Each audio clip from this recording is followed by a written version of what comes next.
Each year when Samhain season arrives, it brings with it this sort of comforting nostalgia, a portal to the past.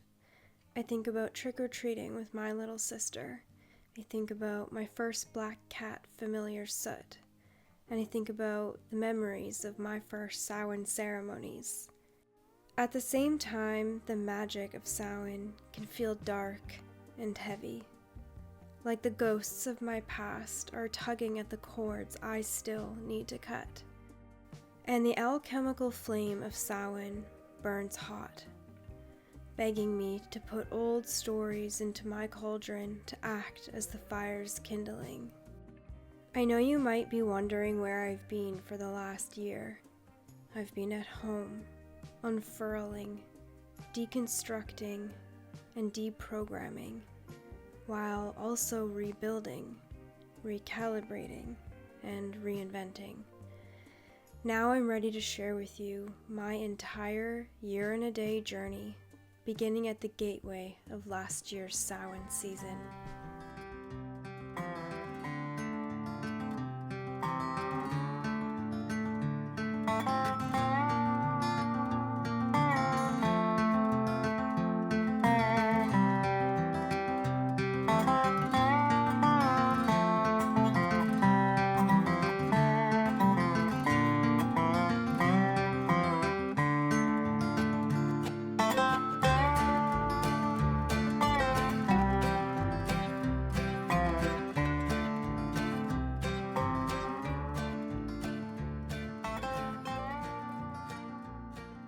I am about to head to Samhain Witch Camp, and the theme is the thinning of the veil, and we're going to be doing ancestral work, and we were asked to bring something that we can put on a nature altar. And so because I'm working with the energy and the spirit of my great-great-grandmother Lily, this is who I'm hoping to receive a message from at Witch Camp. I'm bringing a stone and a crystal that I've put on my ancestral altar, and we will be leaving it in that forest, which also feels good because we've been journeying with this forest for quite a while now, like for me at least a year and a half, and so it feels right to leave something ancestral behind.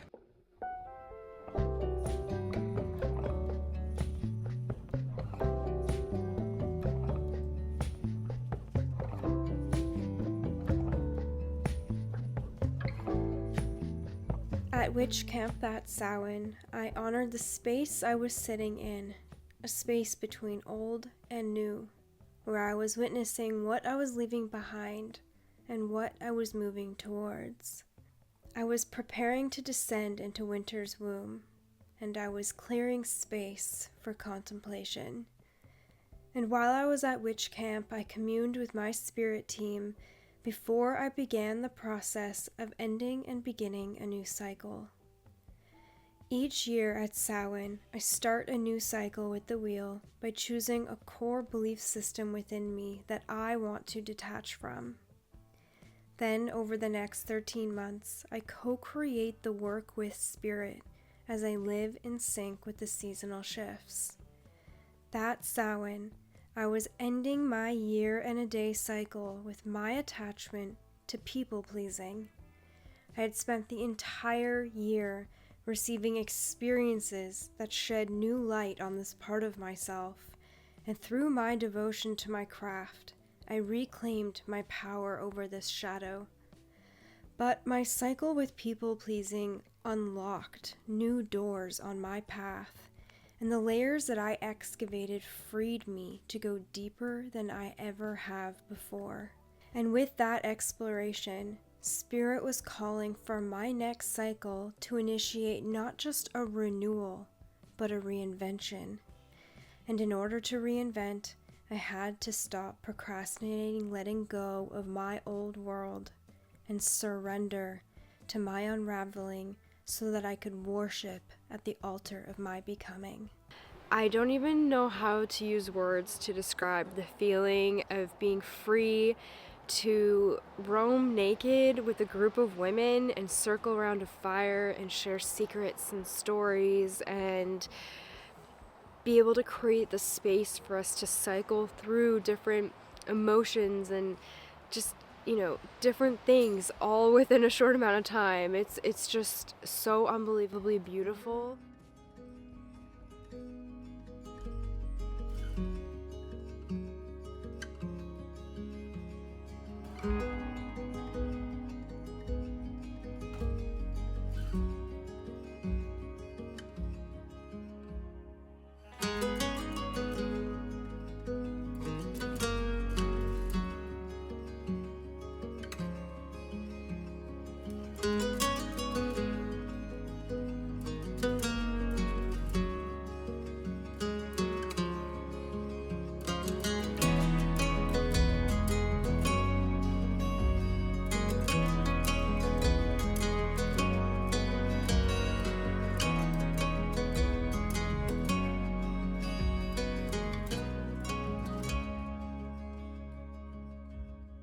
Soon after camp, my world started to shift, and a great clearing was initiated to make space for what would take place over the next year.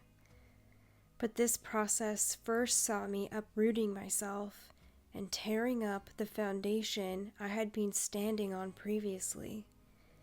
For a while there, it felt like I actually had no foundation, like I was in a void. And it was my devotion to my craft and to living in sync with the seasons that kept me anchored and grounded through all of this Samhain change.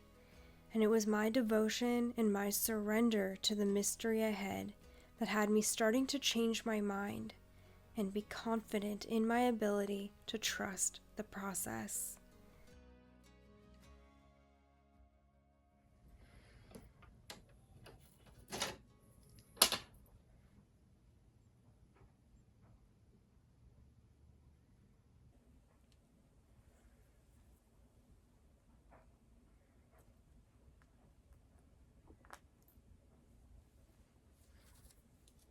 This necklace is really, really neat. It's a replica of a raven skull. I actually won this necklace. I had entered a giveaway with an account, I think they're called Stick and Rope. They make the most incredible handmade grimoires and spellbooks, and had entered a competition or a giveaway to win one of those books, and I actually won the secondary prize on my birthday, and it was this necklace. I love to have jewelry that I wear with each Sabbath. And so this is sort of my Samhain necklace. It really represents death and rebirth for me. And so yeah, tonight I'm having a dumb supper. I'm hosting a dumb supper. I have never hosted a dumb supper. I've never even attended one before. I really wanted to put some effort into learning a new Samhain tradition. And so here we are having a dumb supper. The word dumb means silent or silence. And so at a dumb supper, you are all at the table and you are eating in silence. Everybody is quiet. And you might either invite an ancestor to the table, have a spot for them at the table, or put out a plate of food to invite them to the table. And you just basically sit in silence with the spirits that come, and you can commune with them in silence or whatever have you. I literally don't know because I've never done this before. I am wanting to do things a little bit differently, and so I'm going to pitch this to the group when they arrive. But everybody who's coming was at Samhain Witch Camp, and you saw in that video that we did a lot of spirit communication. We did a big ritual where we invoked the sort of essence and spirit of ancestors or our spirit team and received messages from them. So everybody who's coming tonight has already been communing with their spirits. And so what I'm wanting to do is I'm wanting to invite the spirit of a woman who was killed as a witch. So I'm wanting to invite the spirit of a persecuted witch or a woman who was killed as a witch. The reason that I'm wanting to do this is because I'm feeling very deep themes of persecution this Samhain. I've been working on an art piece for my Book of Shadows around persecution, and I really feel that there is this sort of modern day persecution rising within the collective right now. And it is not because I think that women or witches are perpetual victims. What I'm actually witnessing is that those who would have been hunted and killed as witches have become the hunters. I am really witnessing a lot of women who call themselves witches or actual witches acting in a way that demonstrates that they have no concept of personal responsibility or discernment. And they are labeling their actions as witchcraft and then posting about it online. There's a lot of drama, and a lot of it has to do with competition. It has to do with politics and social justice things. And every Samhain, I choose a core belief system or limiting pattern within myself. I sacrifice this thing to nature, and then over the next 13 months, an entire turn of the wheel, I work on this thing with nature. I co-create experiences with nature that allow me to witness this part of myself, expand my perspective on it, and slowly but surely detach from it and reclaim my power over it. And I realized before Samhain even arrived that I am going to be cycling with my limiting pattern around procrastination. So this Samhain, I am beginning my journey with procrastination, and I feel like I'm hitting the ground running. I feel like I didn't even have time to sort of think about it. It just sort of was like procrastination. That's what I'm working with. And I've already had to step into a space where I am using my voice in really uncomfortable ways, speaking out about what I've been witnessing happening within witchcraft and within witchcraft communities. I just maybe like a week ago or something, I was seeing some really disgusting things being posted within a group that I'm in, and it was very difficult for me to speak out about it. And I was sitting in my chair under my tree with my computer, and as I was speaking out about it and receiving the sort of responses that I was receiving, my body was shaking uncontrollably. It was almost like using my voice was a somatic thing. And I've just been having a really hard time with this. I feel like a lot of witches have completely lost the plot, and it is getting attention from people who have nothing to do with witchcraft. And there's a lot of videos being made about this out there. There's just a lot of falsities occurring within the field right now, and I think it's creating this really big disruption. And right now I'm really sensing with me working with procrastination that I'm needing to rebuild my foundation. I've been disconnecting from people and things that I feel are in service to the witch wound. And so in order to sort of initiate that process of rebuilding and recalibrating, I think that inviting the voice of a persecuted woman, a persecuted witch to the table is going to bring us back into a remembrance of what it actually means to be a woman, what it actually means to remember what happened to women. There is something happening right now in the world where there's this huge effort to sort of dismantle what it means to be a woman. And I'm finding it very weird. There's this huge effort to disconnect the woman from the womb. And I'm feeling that what I'm witnessing and experiencing out there, it's actually asking me and showing me that I need to reconnect with my body and that I'm needing to reconstruct my values so that I'm very firm in what I believe and that I'm not afraid, don't have fear of speaking out about what I believe. Working through themes of persecution and procrastination right now. And so I will see how everything starts to unfold as I initiate this new journey through the wheel.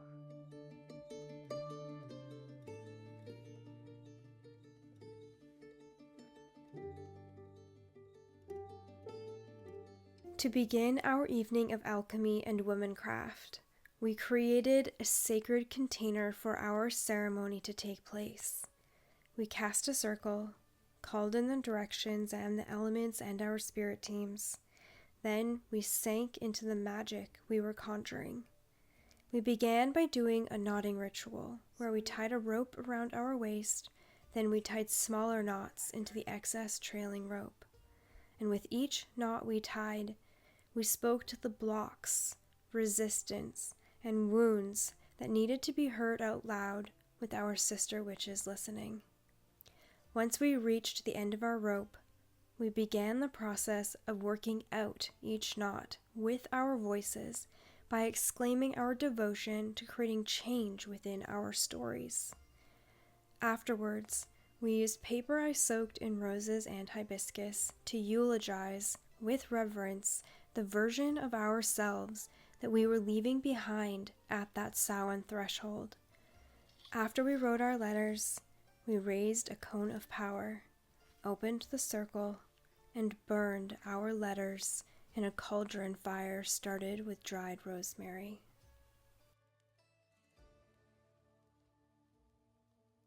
Then it was time for our dumb supper. Together we invited the spirit of a persecuted woman to the head of the table, where we placed a chair and a plate of food for her. Our goal was to give this silenced woman a voice. We discussed letting go of any attachment to how the spirit would manifest, and so we ate our meals in silence, continuously bringing our collective attention back to the head of the table. After we were finished eating, we began to speak to what we were sensing, and that's when we realized that several of us had indeed encountered the same spirit. Many of us received the name Elizabeth. Many of us felt that she was a mother, and many of us sensed that her seat was dripping wet. In my experience, there was the spirit of a woman named Elizabeth present, and she was soaking wet with water. She told me that she made medicine for her family, and that she had 2 little children. She had been drowned, and I heard her say, "I was just a woman."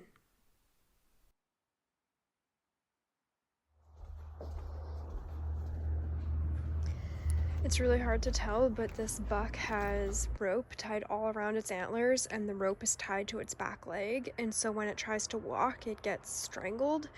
I've called wildlife conservation, and they're sending someone out, but this poor guy is suffering so badly. It's really, really sad to see.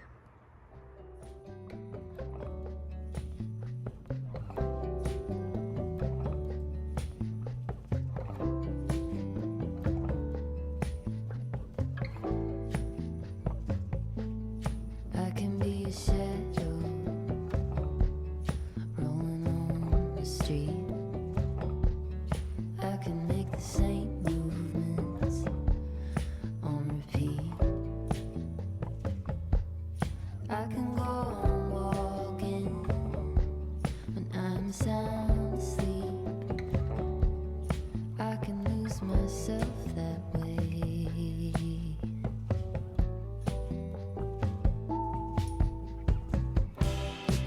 Wanna see from the bright side, keep my head in the game, be a shaker out in the land of the living.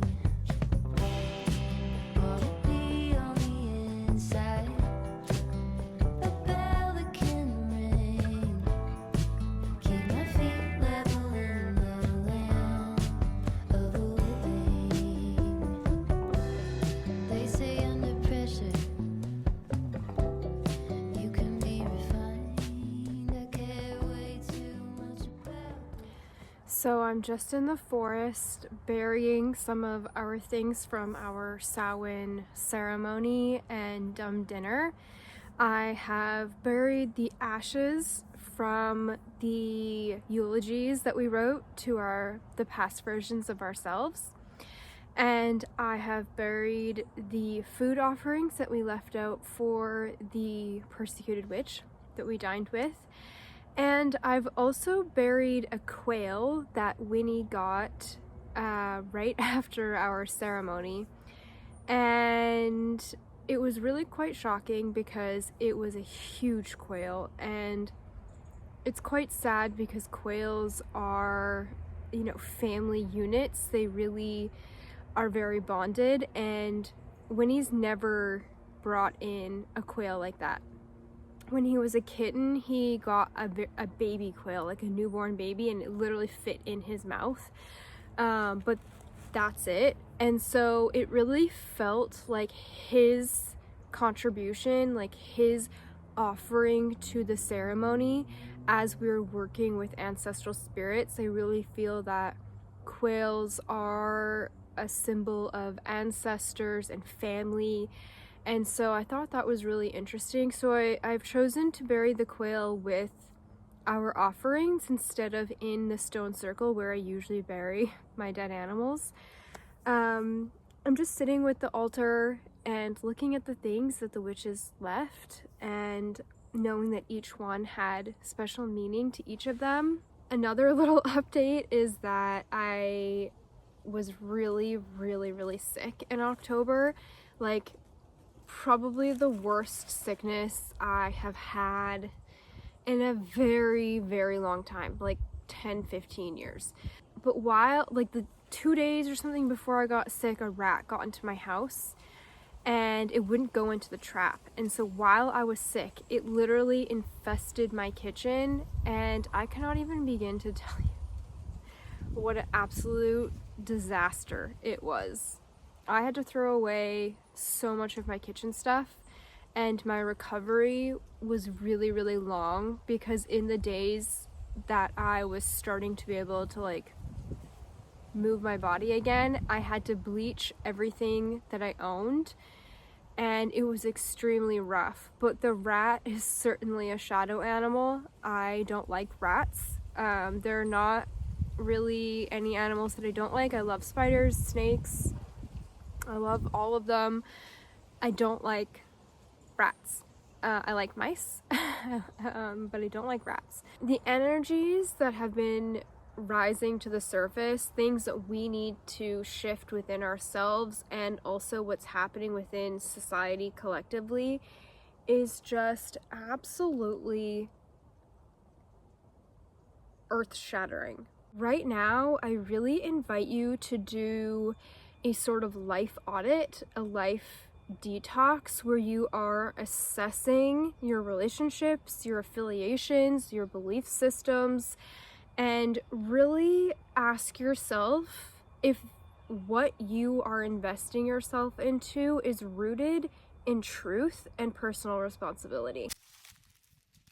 I had set the intention for my next 13 months to experience all the facets of my procrastination, and very quickly my entire ecosystem started shifting. And my inner world wasn't the only thing changing.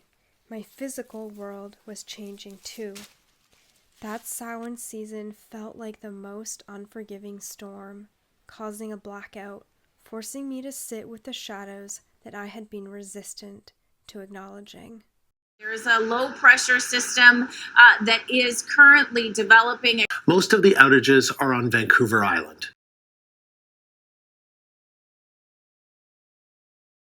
So our power has gone out, and there's really nothing I can do. I know that our fence has come down, and I know that there's a lot of damage to the yard that we won't really be able to assess until tomorrow. A tree had fallen across our hydro lines, and so we are on day 3 with no power, and my neighbors are totally trapped. In the storm, I ran out into it to save my chair, and as it was in my hand, the wind pulled it from my hand, and then the wind shifted and it slammed the chair into me. At first, I didn't notice that I had a bruise, but it is a bad one. It kind of looks like the Northern Lights.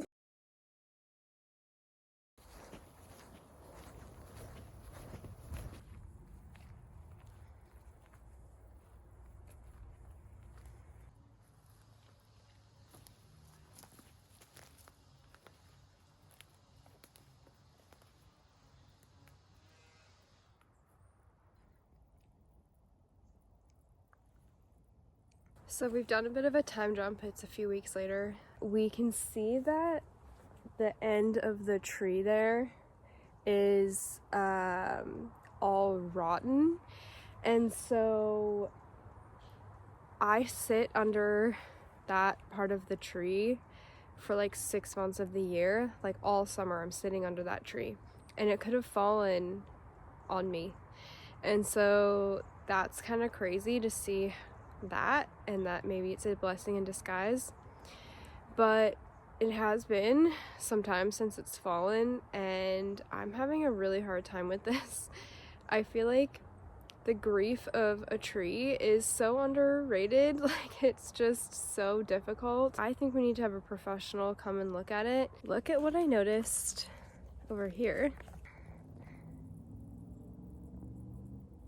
It's a pile of feathers. I wonder what could have done that. And you can see that we've lost our whole fence line. It's been a couple weeks now, so they've put this up for their dog. It's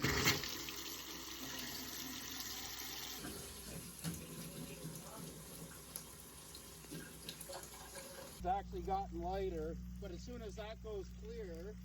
Breaking news on the homestead. I had a pipe break under my house, and so we had to replace all my pipes. And so for the first time in 6 years, I have clean water. The second thing to celebrate is that I no longer have rats living in my walls. Hallelujah. It took my dad a very long time to figure out what was happening there, and it took him a lot of work. I think he's found about 20 rats between his house and my house.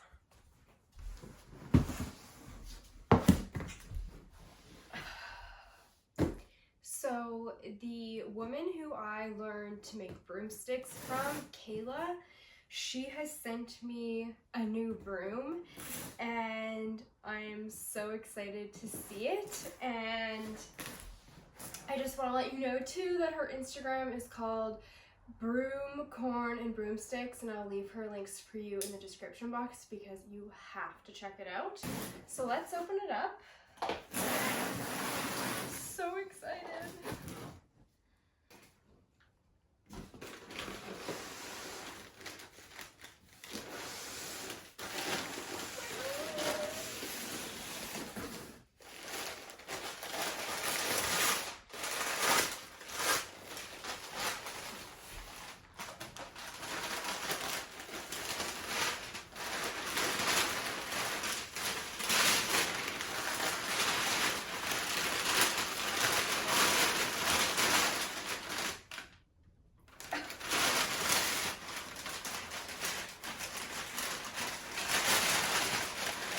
Oh my god.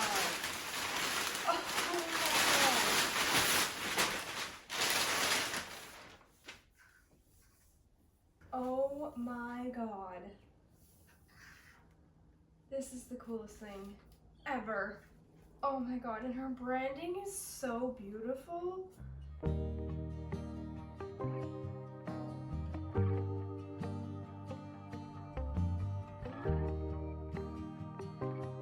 That broom became such a potent symbol for what I was moving through that Samhain season. With the broom I had made before, I had always placed it at the threshold to my living room, face up. And for me, the broom symbolizes thresholds, movement, cleansing, purifying, and protection. And now with this new broom, every time that I looked at it and how beautiful it really was, I was reminded of all of the magic around me. And it also reminded me to expand my perspectives about all the storms I was moving through. There might have been a lot falling apart, but there was also a lot coming together too. And I can feel myself surrendering deeper and deeper as the sun waned towards Yule.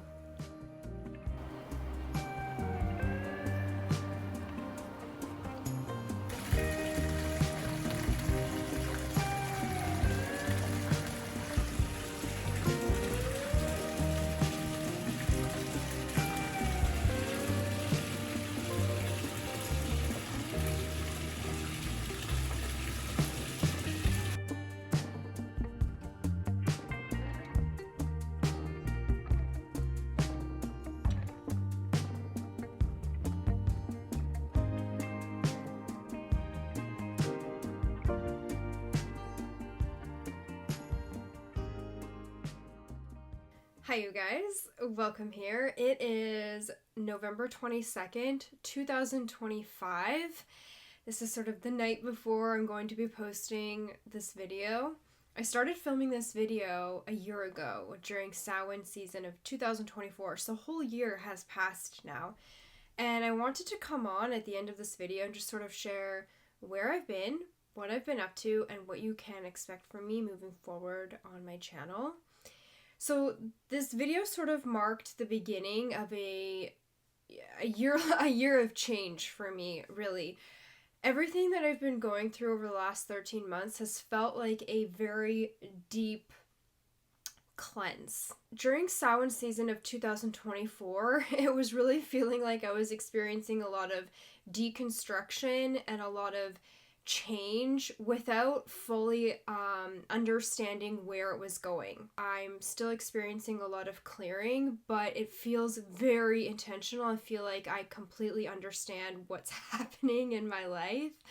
And so over this last year, I've been really going through what I was kind of calling a reinvention, a total recalibration. In 2024, I was really in a state of detachment. I was really doing the work of detaching from things that I was no longer in alignment with, and that work sort of continued into the beginning of 2025. And then the year of 2025 was sort of a year of restructuring, changing my mind, really tuning into my body as my oracle, and also going through a sort of very deep cleanse. It was really, really hard. And on top of that, I have been building my signature program, The Witch's Wheel, which I'll come back to in a moment. But I just was not able to do all of that and talk about it in real time and upload videos. And I feel that 2025, as the year of the snake, was my year of like ultimate shedding. 2024, I was witnessing how I was very much attached to old world. 2025 was sort of the void period between here and there, and I know that 2026, the year of the horse, is going to be my sort of year of fulfillment and integration. The horse and the snake are two of my power animals, and the horse for me is very much a heavenly creative animal, and so that's how I feel about 2026 moving into 2026. It feels like a year of fulfillment. 2025, I really just had to live my life, live the tangible, just the nitty gritty of it all, and stay offline as much as I could in terms of what I was posting. I wasn't posting, and so I just had to live my life in 2025. With that said, I have been filming. I just haven't been editing. And so I've really done my best to be able to tell my stories to you in a way that demonstrates how I move through the wheel, how I've been restructuring, what I've been letting go of, and so I have been filming along the way. So this video is going to be sort of the first video in a series that I'm going to be, it's not even a series, it's just I'm going to be putting out videos over the next 2 months that demonstrate my entire 13-month year and a day journey through this last turn of the wheel. I have been making content, but not for YouTube. So in my program, The Witch's Wheel, I make 4 videos every 6 weeks. I write a 30-page script with all of my research about each Sabbath. I make a 60-plus page ebook, a guided meditation, I make an art piece, and I teach live classes. So on Wednesday, November 26th at 12 p.m. Pacific time, I'm hosting a free workshop that details everything that you need to know about my program, The Witch's Wheel. And I'm going to share with you in that workshop sort of my methodology and how I move through the wheel, how I see the wheel and the seasons as a reflection of a woman's body. This course is for women only, and I am very excited to be bringing this to you to answer your questions. And so Wednesday, November 26th, the link to sign up to this free workshop is in the description box below, and also any of the links that you need to discover the Witch's Wheel. I would really love to see you join. We start at Samhain, but I've designed it in a way that you can hop on the wheel at any time with us. But if you start at Samhain with us, you're going to get sort of the really powerful impact of the transformation that I'm offering you. So I will see you in my upcoming videos, and I would love to hear from you in the comments. I will see you next time. Bye.